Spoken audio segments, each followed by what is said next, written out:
Romantilisel rannateel võib osa saada ka kultuuriturismist ja nautida tükikest Eesti ajalugu.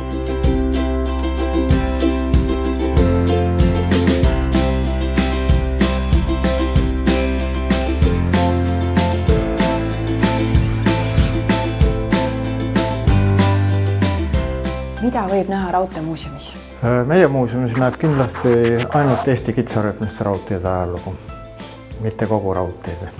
Ja kui palju vedureid ja vaguneid siin kokku on? Kuskil 84 peaks neid olema täpselt.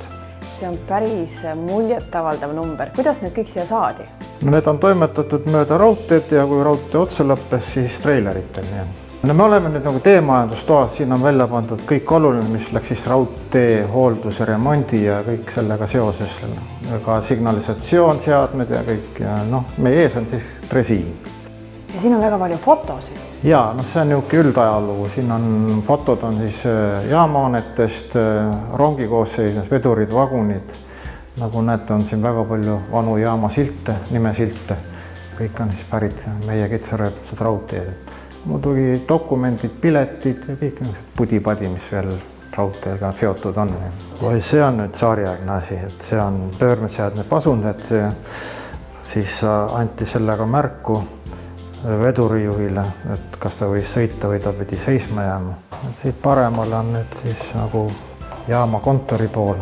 Piletikompostrid ja telegraafiaparaadid, sauaaparaadid, millega konkreetselt reguleeriti rongide liiklusjaamade vahel, et rongid kokku ei põrkaks juhuslikult. Siin on militaarraudteede ajalugu.